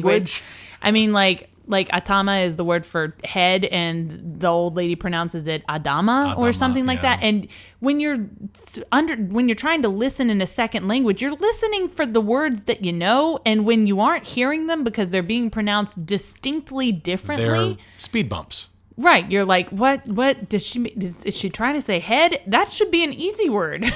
So like that's the point in this movie where it really like the touchy-feely shit really lands the wrong way for me, because I understand a little spirituality in your craft, sure, but at this point in the movie, it is officially a conflict in the narrative. And then it raises a bunch of questions about like how the magic works. Why is it that the old man can make food that people love so much if like you have to put love in it? Like when she says, she doesn't have any she tells the old lady she doesn't have any happiness. She's only sadness and pain. And the old woman is like, then start by putting your tears in the broth. And then she literally puts her tears in the broth. Yeah, and I'm like, no, don't put, figuratively, you figuratively put your tears in the broth. And which then, the natural progression of that is, does that mean that the old man is jerking off into his soup so that people will love the love soup? I don't know. Like, do you put actual bodily fluids in it? Here, after she's cried into her broth, then all the people who are tasting her broth right now are starting to sob. This scene is kind of hilarious, though. I kind of love this scene where it's kind of hilarious. They finally, so the regulars, the two old ladies and the two younger working class guys, they try Abby's ramen for the first time. They try her soup. And because she made it with tears, it makes them all sad, and they all start crying over various things. And by the end of the scene, all of these people are just sobbing at this table, and it's kind of amazing. It's kind of outrageous. It is. It's outrageous, but it's kind of amazing. That makes it fun. So cute, but again, magic, weird. It's weird that there's magic again, and this is the last of it, I believe, in this movie. And the problem that I have with it comes in just the next scene, the next couple of scenes, when the Grandmaster shows up to try Abby's soup. He tries her soup and doesn't cry. And don't they? I feel like they did like the crying motion or something. I don't know. There's something there. Well, we'll have to see. But I feel like someone did like the crying motion or something like that. But I don't remember him crying. I didn't see him crying. I don't think he did. He didn't. It's weird, and I don't get it. I mean, I'm not saying that all of your magic if you make a magic movie with a movie with magic, that it all has to have rules. It doesn't have to have rules, but I think that... I mean, it probably should have. Your magic should have some rules. That's called world building. There's a difference between rules and just basic consistency. And I think that it's just kind of thrown in here for, I don't know, just a dash of convenient whimsy. And that's all it's weird used for. because I am all about magical realism, and I think it's and that's the MFA word for fantasy. But right. You say magical realism so that you can write fantasy in grad school, right? But so I am all about putting fantasy into a realistic setting, right? Where it's just a little fantastic. We're just going to throw a little magic in here. A Denny's that's not a real Denny's. Yeah, it's just a Hamburg place. Don't go. It's just terrible. Don't go. But like, I'm all about throwing some fantasy into whatever because I love fantasy. But this movie, it's like it had this idea where we're going to put a little magic in it, and they didn't really know what to do with it. So it just kind of threw some in and whatever. And then we'll forget about it. And then we'll remind you of it, but then we'll forget about it again. Like, there's no consistency to it. There's no explanation of it. There's no... It's just kind of set dressing that makes you kind of confused. That's about all there is to it. Yeah. I love the performance of the Grand Master in this scene where he tastes the ramen of the competitor guy, right? Yes. And he's gonna taste, and he's like falling asleep at the table, and he like chokes on it while he's eating it. Okay, so do you recognize the actor who plays the Grand Master? I don't know. It's Tomu Yamazaki. He was the old man lead in the movie Departures, about the guy who runs like the Japanese funeral business. I like that movie. That's a great movie. I wanted to recommend another movie too. The movie I wanted to recommend is that if you want to know what a host or hostess actually is in Japan, then you should watch the Japanese documentary, The Great Happiness Space. Yes. Because is it space or place? It might be. I think it's space. The Great Happiness Space. I think you're right. But anyways, yeah. If you want to actually learn about a host or hostess in Japan, it's pretty fascinating. It's pretty fascinating and sad. It's fascinating and sad, and it's all about how it's a culture. It's this job where you're just trying to get people to drink these expensive drinks as much as you can, and trying to not have sex with them. Yes. And it's depressing because of the kind of people and the reason that they feel the need to go to these kind of places is because they're lacking romantic love in their life. This guy, it's Tomu Yamazaki, just nails it as the Grand Master, the guy who tests these ramen dishes to make sure, to give his blessing. He is the best. Mm-hmm. It's all over his face. How sick is this guy of eating ramen? Oh, yeah. How much would he love to just never eat ramen ever again the rest of his life? The competitor guy too, I feel like does a great job with his like facial expressions. Oh my god, he does it in this scene too. But he mimics the Grandmaster as he's eating the food. It's a really great funny. Little touch. Yeah, it's very like funny. We've said, the Japanese actors in this movie are all pretty fantastic. This scene is problematic for us. I think we can both agree we have an issue and it's it's not problematic. Okay, let's just explain it. Okay, so first of all, the Grandmaster is actually giving Abby's ramen a real try. Which he did not do for the other guy. He didn't do for the other guy. What he did for the Japanese guy was he ate one strand of noodle, a tiny, tiny bite of the chashu pork. And then he stuck his finger in the broth and licked his finger, basically. And like even when he ate the pork, like he started coughing it out and like acting like he didn't like it or something. And then he just kind of nodded and he was like, yeah, like I give my blessing. Whatever. It's fine, whatever. And they celebrated. And, Abby gives him her ramen. He takes a nice healthy bite of the noodles. He eats the tomato that's in it. He eats the meat that's in it. He takes a sip of the of the broth. Like a real A sip. real sip of the broth. Like he gives it a real shot. And then he goes on, and what he's doing now is he's putting in his hearing aid so that he can ask her what she calls the ramen. And she calls it Goddess ramen or Megami something. no ramen. Yeah, Megami no ramen, which is the goddess ramen or the goddess's ramen. And he says it's good, but he can't give her his blessing because she needs to learn restraint or some shit like that. She needs to learn more, and well, he's about to say it. It's like she needs to learn more, and she needs more restaurant, more time and more restaurant. Restraint, not restaurant. Restraint. Oh, I thought it was restaurant. No, I was no. reading, not listening. No, it's okay. He says you need more time and you need restraint.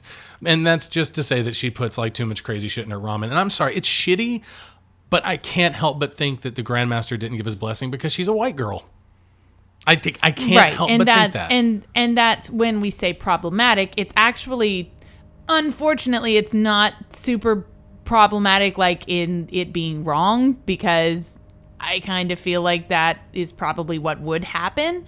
But it's, a sore spot to kind of mention that sort of thing. It's not, I think it's just a very incredibly difficult culture to get into, and you very quickly learn the barrier of entry for someone who is not Japanese and who is not Asian. It's high. And if you are Asian, then you got to be from the right country too, because you can encounter the opposite, which is extreme racism. And it's a hard thing to talk about. And it's not to say that America is not without its problems. We do not live in a post-racial society. Don't let anyone ever tell you that we do, because we fucking don't. But I think that it's important to identify racism no matter where you see it. I see it here every day in America, and I saw it in Japan every day. Like, it's just a thing that you learn to live with and you learn to recognize, and you just do your best to educate people. That's all you could, that's all you can really do. But that's the hard thing about having that experience living abroad, is that when you see something like this, I don't even know that if it was intended that way. It probably wasn't. I really think it wasn't. I don't think it was. It probably wasn't intended that way in the script. It probably wasn't intended that way by the writer. But I'm sure, Becca Topol, who lived in Japan, she probably had that experience too. I'm sure she did. I know she did. I'm sure that if you asked her straight up, she would be like, "No, I wasn't trying to say Japan was racist." I'm sure she would quickly go against that theory. But it might just be. It might just be innately coming out in her writing, whether or not she wants it to be there. It's like a subconscious thing. It's a subconscious thing that's come out in her writing, where it's, yes, her ramen is good, but she's not going to get the blessing of the Grandmaster just because. And the just because is actually because she's not Japanese. Right. And I mean, I don't know how long the screenwriter lived in Japan. I know she was an East Asian studies major in college, which is one of those things I wanted to mention that I always thought was super cool until I lived abroad and started meeting people who were like North American studies majors. And I was like, what the fuck are you going to do with that? Yeah. So it's kind of funny. Cool until you turn it around and realize what it really means. And then you're like, wait a minute. But anyway, so she definitely knew a lot about Japanese culture, and then she did like a study abroad, and then she went back and moved there. I don't know how long she actually lived there, but you don't have to live there for very long before you realize that you will never, no matter how long you live there, no matter how great your Japanese is, no matter how much you know about the history and the culture and whatever, you will never, ever be a part of the culture. It's not going to happen. Unless you are Arudo Debito. Google him. But not even him. I mean, you can marry into it and it's still not going to happen. So you're going to be there for 30 years and someone's going to compliment you on your using chopsticks. And that's just how it is. That's just how it fucking is. And it sucks to say it, but it's reality. It's true. I mean, we knew people that had been there 10, 15, 20 years, and they meet someone for the first time and they speak Japanese to them and they get, wow, your Japanese is so good. Wow, you know how to use chopsticks so well. Wow, And it's like it never. And you're never like, ends. I own a business here. I'm married Yeah. to a Japanese person. This is my country. I am a citizen of this country. Like, it doesn't matter. It doesn't.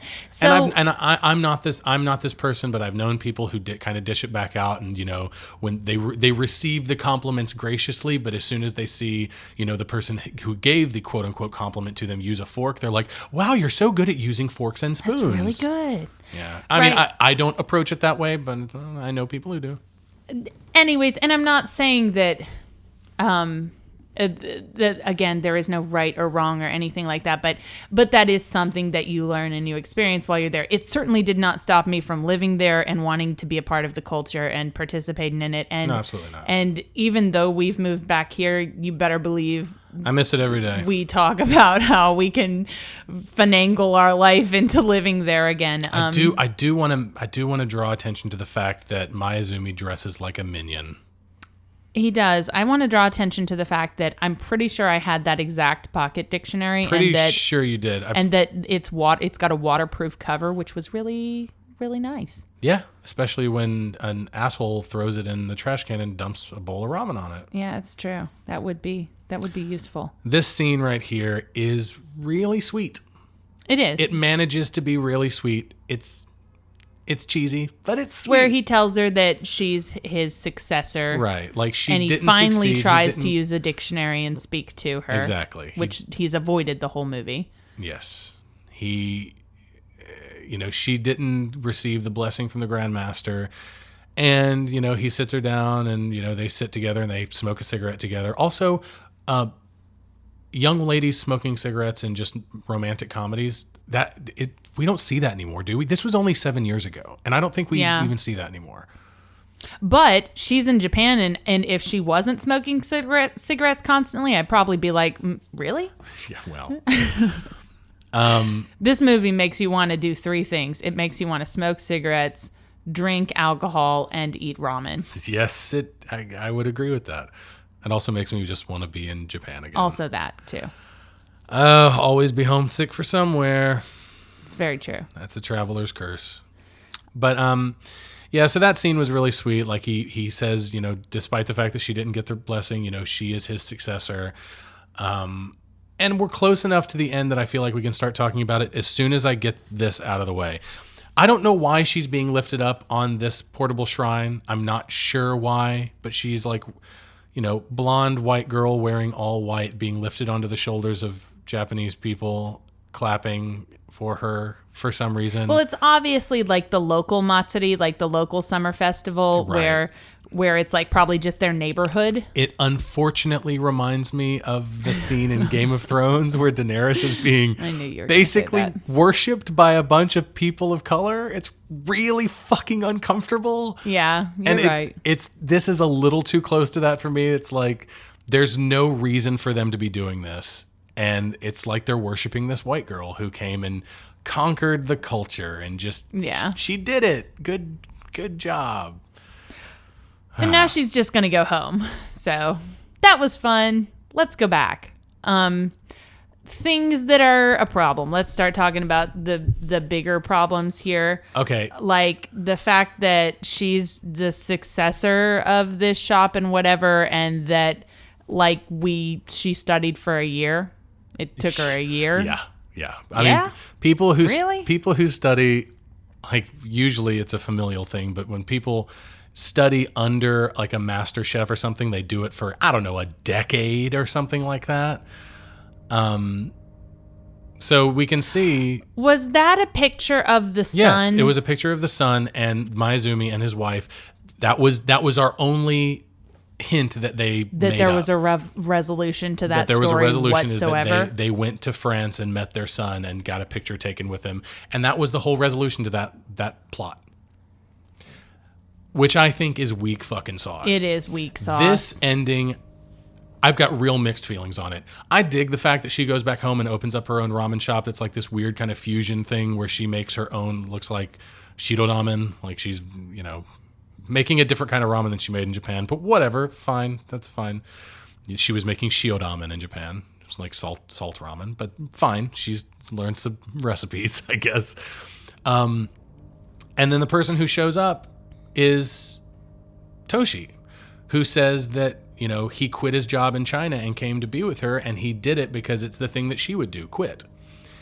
And to me, it's like, okay, well, when she said that, she wasn't the person that she is now, and you are literally standing in the product of her not quitting, of her not following the advice that she gave you. Things got fucking hard for her at that shop. She had to put up with a lot of abuse to do the thing that she really set her mind to do, and that she, loved at least the idea of doing. And now she's here. She didn't quit. And this is where it's gotten her. And he walks in and says, I did what you would do. I quit. And I feel like at that point she would be like, man, that sucks because that's not me anymore. I wish you hadn't come at all. How much more meaningful would it be if it had been Mayuzumi that walked in that door? Right? About 1,000 times more meaningful. Other things I wanted to say about that is I think the whole relationship with Toshi was completely unnecessary. Pointless. And if she was going to have a relationship with anyone, I wanted it to be not the cliche, damn it. Yeah. I wanted it to be the cute, he was kind of dweeby looking, but like the middle-aged working guy, right? Give the nerdy guy a shot. She's not that much younger than him, if at all. I mean, the duckies of the world need your support. And what was the problem with doing that? Like, so he didn't speak English, so she could teach him some English. Like, sure. Whatever. It would have been a way less contrived, less cliche story to have something like that happen. I mean, instead it's got to be a hot guy. It just comes out of nowhere. I don't think the guys, and I don't think the relationship she has, I don't think the whole Ethan plot setting her off on her path, I don't think that's necessary at all. I think that, she goes to Japan and decides that what she got to Japan to do, she doesn't like to do, so she decides to be a ramen chef. That's good enough.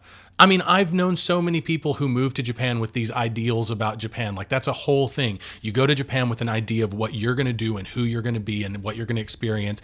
And when it's not what you thought it was going to be, you either leave or you change course and stay. Or you're just miserable and you continue to do what you don't want to do. Also, I know this. I know there are many types of people. So I feel like that's a perfectly valid reason for her to want to be a ramen chef and to pursue that path. I know we want to wrap this up because we're almost done, but I do want to talk about the fact that the big plot problem that they have here in this movie is with the son. That is a major plot problem. Because we never do anything with it. We've got this son who moves to Paris to become a chef, and we don't do anything with it. And there is a whole conversation between Toshi and Abby about how they wanted to do things that their parents didn't want them to do with their lives. Mm-hmm. And that there's this conflict about doing what your parents want you to do and what you want to do with your life, and et cetera, et cetera. And Toshi is of the opinion that he's going to do what he's expected to do, and she's of the opinion that she's going to do whatever she wants. And there is a conflict there that's going against like the Japanese traditional ideals and stuff. And that is the same conflict that Mayuzumi has with his son. And the conflict is that he wants him to be a ramen chef and his son wants to be a French cook chef. Like he wants to cook French food. And I'm just like, it's not that big of a difference in career path. He still wants to be a chef.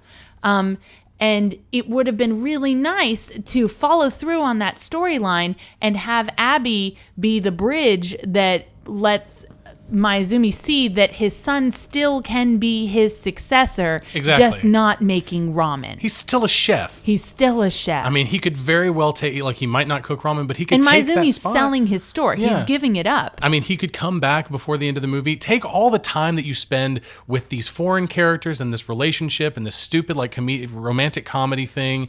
And throw it away, Throw all that stuff away and use that to bring the son back a little bit earlier. Have him, take the ramen shop and become the successor to Mayuzumi. But as a French chef, he opens a little small. That shit is so popular in Japan. It's super popular. We had an Italian one right down the street from us from where we lived. This guy that went to Italy for 10 years, learned to cook Italian cuisine, came back and opened up a shop where he was the sole proprietor. He was the waiter and the chef, and he had 4 tables in there, and that was it. And you can make a living doing that because the government gives huge tax breaks and all sorts of assistance and for stuff. small businesses and things. Right. Yeah, absolutely. There's no reason why he couldn't actually have been his father's successor. And then he kind of gets to have his cake and eat it too, because Mayuzumi has like double successors. He has, Abby in America. A store in America. Where she's the ramen chef, and he comes in at the end and he tries her ramen and he says, it's very American, but it's delicious, or some shit, any cheesy shit that you want to make up, but something that is actually tied to the emotional heartbeat of the movie. It's like just something so that's tied frustrating to those because ideas. Thematically it was right there. It was already written. It was right already there. written. They had scenes, they had lines of dialogue where it was already written, where they were talking exactly about this, talking about familial successors and stuff like that. And we had it right there, and then they just are like, oh, and then they said hi to the son, and then that's the end of the movie. And you're like, what? Yeah. No, you missed it. Very frustrating. But that's it. That's probably going to wrap us up then. Overall, not as bad as I thought, though. No, kind of good. That's it for Popcorn Poops today. Don't forget to stop by our website at popcornpoops.com. Follow us on Twitter at Popcorn Poops, or individually, I'm at Jesse Casper. And I'm at Dusty Cram Cram. You can like us on Facebook or subscribe to us on iTunes or Stitcher. And if you want to donate to the show, then there's that GoFundMe page where you can just throw us cash dollars. Yeah, please. If you want to help out the show in a different way and get a free audiobook, you can go to audibletrial.com/popcornpoops and sign up for the free trial, in which you will also get a free audiobook, which you get to keep forever. Forever and ever. Every week, we feature a friend of the podcast, known as our Poo Pal. Poo Pal, yes. This week's Poo Pal is the In Session Film Podcast, so be sure to stick around after the show for a few words from them. And if you want to be a Poo Pal, I know it sounds so enticing to be a Poo Pal.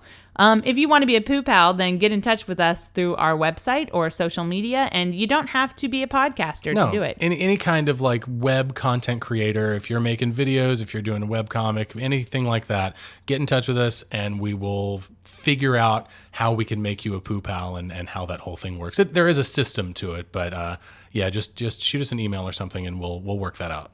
So what are we watching next week?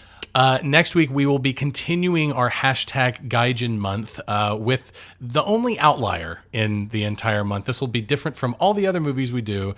And this time, we will be doing Edward Zwick's 2003 film, The Last Samurai, starring Tom Cruise. So I'm looking forward to that. I used to like this movie a whole hell of a lot. I did too. I haven't watched it in years. I haven't seen it since I moved to Japan. So Since before we moved, years yeah. before even then. So. And there are a couple other movies like that where my viewing changed drastically. I wonder if we'll see. I wonder if my opinion of this will change. We'll find out next week. Yes, we will. So catch you then. Until next time, take care. Bye-bye. We are the Popcorn Poops. Hey guys, this is JD from the In Session Film Podcast. Every week on our show, you can join my co-host Brendan and I as we review the latest films that's out in theaters. It also inspires us to discuss a top 3 list of some sort, and we have a lot of other fun movie discussions as well. It's always a blast. And we also have a show on Fridays called our Extra Film Podcast. This is a show that gives us the space to talk about the latest indies and art films and other classics that we normally just don't get to talk about on our main show. You can find our podcast on iTunes, Stitcher Radio, SoundCloud, TuneIn Radio, Player FM, and more. In fact, you can just see everything about us, including our social medias, at InSessionFilm.com. So join us every week. We'd absolutely love to have you.